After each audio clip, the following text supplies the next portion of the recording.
Telangana CM KCR పాలనలో ఏ వర్గానికి ఎలాంటి ప్రయోజనం కలగలేదని ఏదైనా జరిగిందంటే అది ఒక ఆయన కుటుంబానికి మాత్రమేనని నిజామాబాద్ జిల్లా బీజేపీ జిల్లా అధ్యక్షుడు బసవలక్ష్మి నర్సయ్య ఆరోపించారు. 48వ డివిజన్లో నిర్వహించిన ప్రజాకోస బీజేపీ భరోసా కార్యక్రమానికి ఆయన ముఖ్య అతిథిగా పాల్గొన్నారు.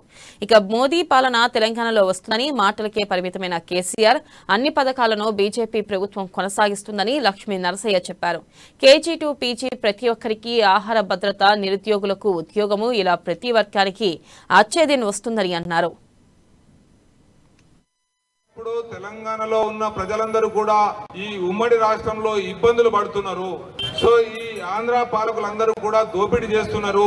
తెలంగాణ ప్రజలందరికీ కూడా అన్యాయం జరుగుతున్నది. తెలంగాణ వస్తే మన అందరికి కూడా న్యాయం జరుగుతుంది, ఇంటికో ఉద్యోగం వస్తుందని చెప్పడం జరిగింది. అదే విధంగా మనకు విద్య లేదు కాబట్టి మంచి విద్య ఇస్తాము, కేజీ నుంచి పీజీ వరకు ఉచితంగా చదువు చెప్తామని చెప్పడం జరిగింది.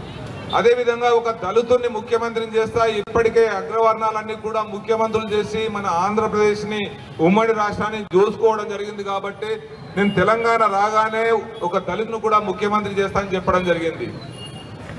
ఇల్లు లేని నిరుపేద కుటుంబాలందరికీ కూడా డబుల్ బెడ్రూమ్ ఇల్లు ఇస్తా అని చెప్పడం జరిగింది. అదే